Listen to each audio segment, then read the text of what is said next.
Hello! Today is New Year's Eve as I'm filming it, and I wanted to film a year in books, which basically is my recommendations or my pickups for my newsletter crunched down to one book a month. Very simple. So it will encapsulate what I was reading and what I thought was great books or books fitting to sort of take the top position for that month. This is 2024 in books. Welcome! I was in reading slump, and basically instead of reading very good quality fiction, I think I read loads and loads comfort fiction. Comfort reading is definitely a habit. So most of the books that I might have read would not even make it to this list really, and I think my reading in general was slumping. So I read like a lot of healing fiction, and I read a lot of comics, and the comics might not necessarily even made it on the list on my Goodreads and whatnot because it's way too difficult to track them. In total, I only got up to like 45 books, which is like the deepest slump I could imagine, but I was very bad at tracking it. So it could be like I would be very bad at tracking it even on paper, even more so putting it into Goodreads. So there might be discrepancy in this number, and it feels absolutely way too low from what I would imagine it should be. I made this also crunched version in 2 sections, 6 monthly sections on my Patreon. So there was like summer and spring diet, and I recently released autumn and winter diet, which encapsulates this list. So we're just gonna talk about it this year, 2024. In January, I read Iron Flame, and that's what I put for a monthly pick. And it could be mostly that I am excited about the series. This is a lot of, again, controversy, because there is definitely people who can't stand the series. What I enjoy is very accessible and very pacey in general as a novel. So it's easy to get through, which usually with big fantasy novels, I don't always get that sort of feel. I get bogged down easily. So I think that's why I do enjoy these novels. But now, for those who don't know about Fourth Wing, it's a novel about dragon training school and kind of soldiers trained, dragon riders trained for this war and like riots in the area. So there's a political elements, and like you can't trust anyone. Also, bonding with dragons gives extra powers. So, you know, a lot of people love dragons, and I thought that dragon bonding sort of line was very nicely done. So I personally enjoyed it. So the next one in February, oh my god, this is worth talking about because it was Lessons in Chemistry. I read it in February, and looking back at my list, out of all the books, this is the book I would probably reread, or at least one of them that I would probably reread. I watched the series. I remember being very reluctant to read it because the cover is, you know, this dress and named Lessons in Chemistry, very pop colors in it, and I was somehow convinced that this is a romance. And I was really avoiding this book for like so long, I feel. But I heard the little rumors that it's good. So we managed to watch the series first, and oh my god, I fell in love with it. It was so inspiring. It's actually more of a historical retelling, I don't know, 50s maybe, about sort of empowerment of women, I would say, because obviously there was a lot of restrictions in science field and whatnot. So it was absolutely down my street. And when I read the book, and it didn't disappoint, I picked up on more details. It was also absolutely great, and it feels almost so close to reality and so real, as if it was depicting a real person. So we read kind of almost like a memoir or like romanticized biography. And it was absolutely beautiful, and it was an interview at the end of the book, and I was just enjoying it. And I think it's semi-biographical. I can't say it is, but there is some elements from author's life that are inserted into the book.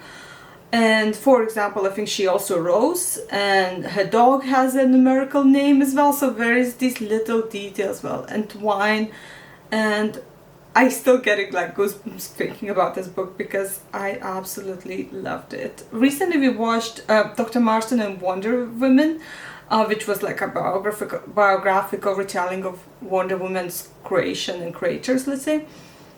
It's a movie, right? So I feel like that movie lies within this genre that Lessons in Chemistry lies, because it's in a similar timeline, it's biographical, there's a lot of restrictions and societal norms going on. It's empowering women. So yeah, I don't know if that's telling you anything, but basically premise is a lady that we follow is basically like a scientist, but she wasn't able to develop her career to a better level. So she's kind of a little bit looked down because at that time there was a lot of, you know, male dominance and difficult politics. But basically she's really struggling with this career path and work, and her science being sort of shut down. So there's a lot of like that sort of like conflict going on with her work. She somehow, I don't want to spoil too much, but she basically gets into television where she explains cooking in terms of chemistry. And she is like a big inspiration for other women in that way. But it's basically, even though there is a romance in the beginning, it's way more like a career book, or like a biographical sort of development book. I loved it. I can't even describe it otherwise, but I absolutely loved it, and it's one of my favorites of the year. Tomorrow and Tomorrow and Tomorrow is on my list for March. Was another unique book. So I don't know if that's just me, but there's gonna be all the unique books that are a little bit out of a normal genre, I would say. So it's really not a genre book again.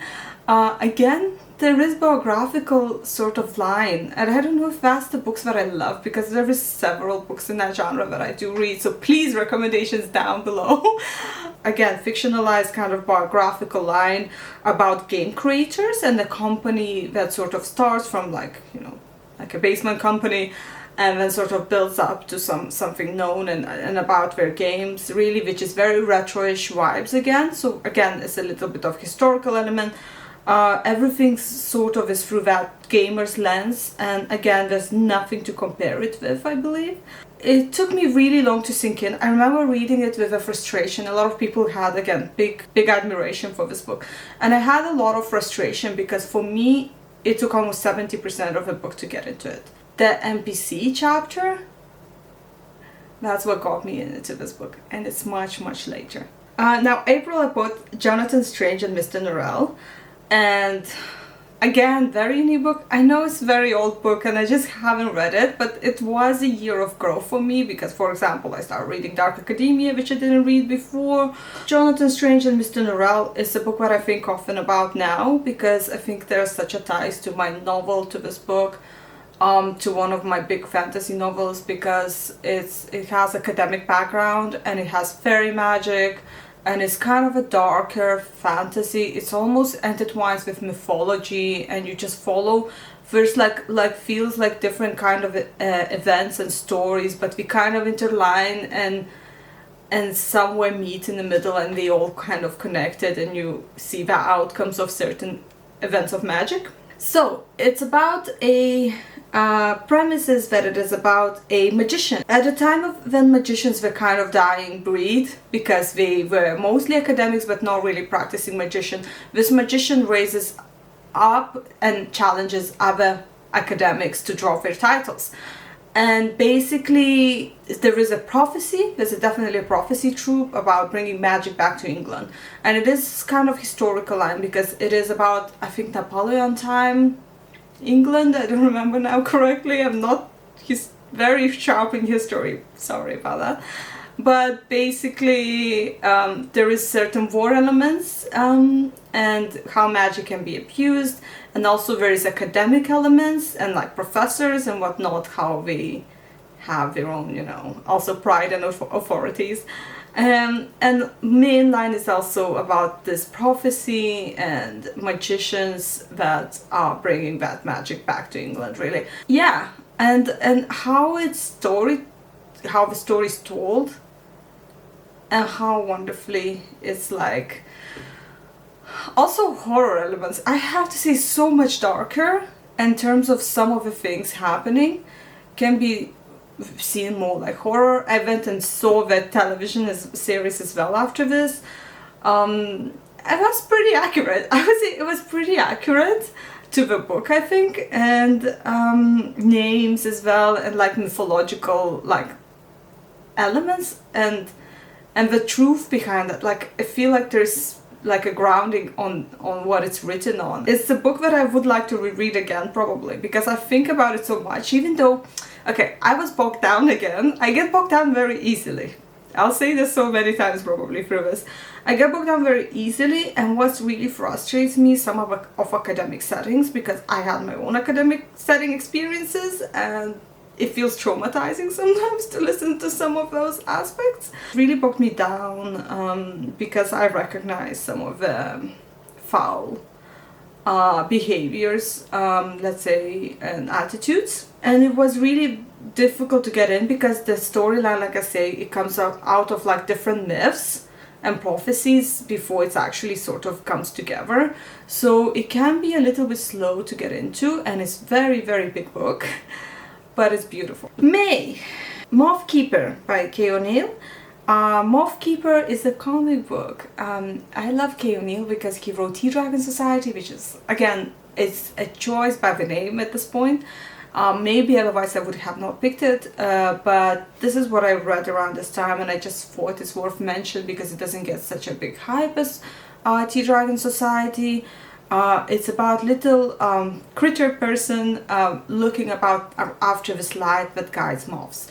I don't remember, it has this slow pattern and cozy vibes to it, like a T-Dragon Society, so don't remember that it was a very like strong plotline or anything like that, but it's a beautiful art, and you know, at least one graphic novel made on this list, because clearly I read a few of those. Now June, I read Atalanta by Jennifer Saint, and again, I always go through the stages of Greek retelling, and I think I read that Medea in a similar timeline, and it's really nice because you feel like when you read a lot of Greek retellings, and you feel like you're sort of brewing in the same universe, and you kind of like understand myths to a different depth almost, because, for example, Argonauts, Jason is always such a jerk in all of these stories, and I'm just finding this is so amusing.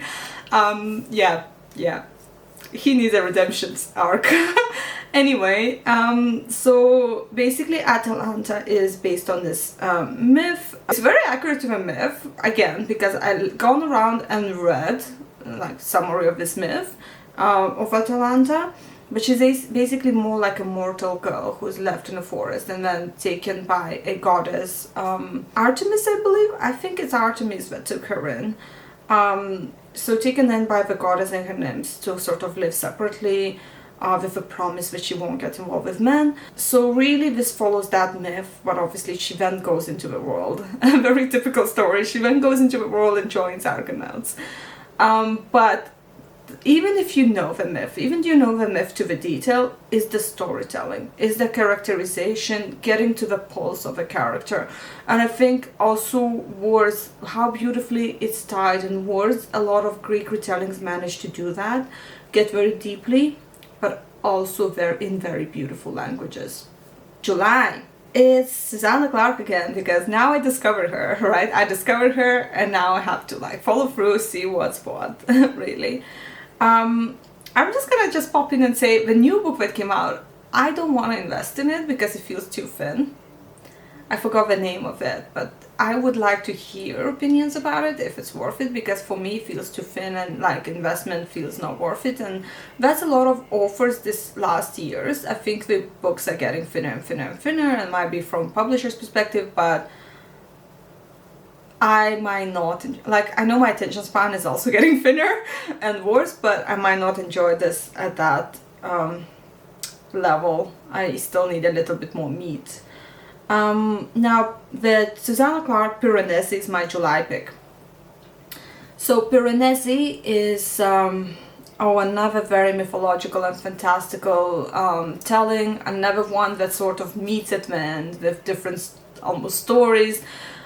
Because we start with a character who's lost in a maze and we don't know anything else about it. Like, it's dark and wet and there's sculptures in it, and that he knows his way around, but he has no like ideas about the past world. He has no ideas about anything else apart that there is another person looking after him in this maze. So that's really the beginnings of it. So we start as confused and as not sure what's happening. Very unique, much thinner than previous one. I think Susanna Clarke, looking from, like I say, the thick sort of story and like meatiness of the stories, I think she's probably quite a slow writer. She probably does a lot of research and a lot of tinkering with her books before it sort of sees daylight. But yeah, she definitely made a name. August, I put Joanna Harris in Moonlight Market. It was a new release, speaking of which. But again, it wasn't as meaty as like past stories of Joanna Harris. Again, I picked it mostly by the name because I think if I like an author, the name alone makes me like try their books going forward. So Joanna Harris is absolutely one of my favorite authors. This was not her strongest book. It was mostly, okay, the premise was about fairies.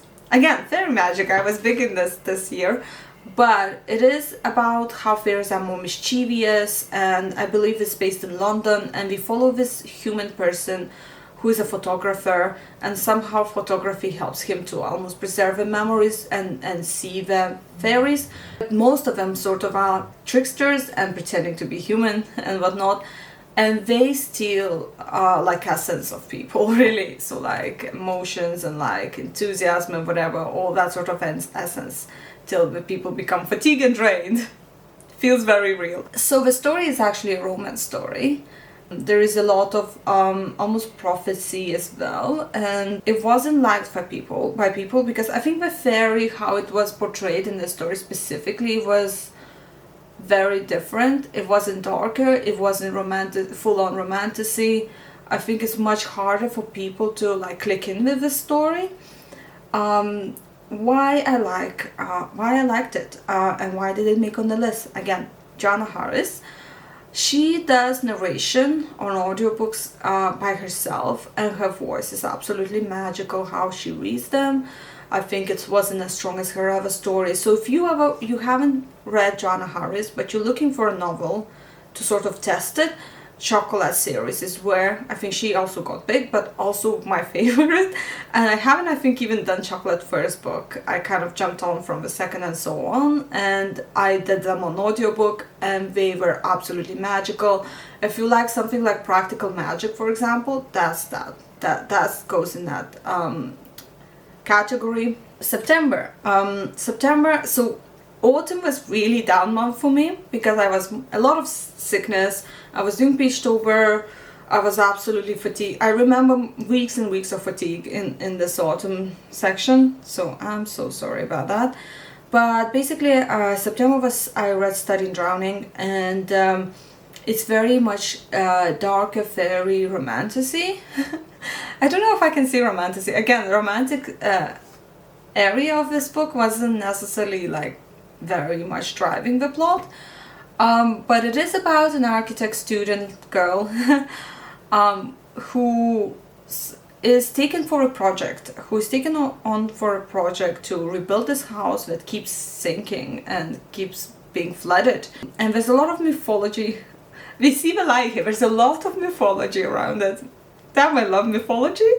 That sort of goes around this house and the fairy magic again, and there is a book that we follow, like book within a book, that she follows and like can recite by heart, and basically there's much darker, grittier fantasy elements at work. It definitely was one of my more favorite fairy books, but I think I read the other ones, and this like Half a Soul I know I read this year, and I think Studying Drowning was much closer to my liking, maybe because it had a darker, grittier element.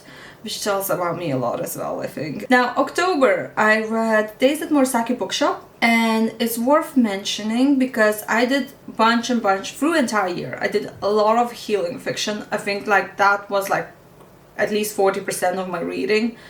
And this is probably the only book that actually made it on the list or even being considered. It could be also partially because I haven't had read a lot in this autumn section. I remember doing it as audiobook. To be honest, at least 80% of these books are probably audiobooks that made on this list. Days at Murasaki Bookshop, right? It's about the story, and it feels again very real, for a girl who worked in Tokyo, had some sort of heartbreak, and then basically went to a smaller town to help her uncle with his bookshop. And it feels really real as we compare Tokyo rushing pace to like very slow down and sort of taking time, little town's pace. And I feel like very real to what we have right now. Honestly, there's a lot of rushing, and like I say, it was quite a year. And I know there's a continuation of this book, but I'm probably not gonna read it. This was something healing for me at that moment. I'm trying to actually now move away from healing fiction because I realized that it is mostly comfort reading for me, and it's not really like engaging me or my brain or showing me the best ways of writing. Like I say, I do read a lot of books that probably would only make about 3-star rating on Goodreads, if not lower sometimes, as they are comfortable and slow down, and I'm just learning pacing elements rather than learning characterization or plotting or like intense machinations in the background. I'm learning pacing and breathing spaces from these novels, and I think it's also worth learning. If you haven't considered this as a writer, breathing spaces are very important. That's what Ghibli Miyazaki says, that a lot about pauses, and I think that's why we learn a lot from Japanese fiction. There's a lot about pauses and just the breathing spaces. November book was Somewhere Beyond the Sea by TJ Klune. TJ Klune is also one of the authors that made on my list just because of their name, sadly. It is a trend. Somewhere Beyond the Sea is the story continuation. So this is a second continuation book clearly from this list, I believe. So it's a story continuation of House on the Cerulean Sea, which is about orphans who have superpowers and were like kind of like shunned by society. That would be the simple way to put it. So it's a lot of children voices involved. There is also queer storyline, and it's just also cozy. So it definitely maintained that in the second book, which was much more based on this orphanage guardian, let's say, or like a director. But there's a lot of friction with society and organizations in society, and almost like that corporate with this orphanage. So, like corporate becomes like a big villain in the story. But it definitely maintained it. It's not as strong or not as new because it's a continuation, so I think it's a little bit again lesser. I think that's what happens to me these recently years. New books are not hitting the same mark as some older ones, but it's still enjoyable to make it to the list. December, Starling House. My battery is flicking, so I'll try to be very quick. Starling House is a story about a cursed house and a girl coming to work there for this person who lives there. But basically the house is almost like a gate to hell, gateway to hell. So it's again mythology with dark elements and a lot of rumors around this house. It's clearly I follow similar lines. It's a little bit of romantasy in this, but again dark elements. I think we can tell what I'm enjoying reading. I think I'm writing so much more darker fiction right now, and it's always what I'm writing is closer to what I'm reading. So I'm writing much more darker fiction right now, which a lot of darker, grittier elements and backgrounds, but it is still fantasy. So I think that's why you can see very similar books that I draw from, or like at least prefer. Yeah, I have a massive list for next year to read, and I would like to go through them as many as possible, but this wraps up a year in books. Sorry for being so chatty, but thank you for being here, and I'll see you next time. Bye.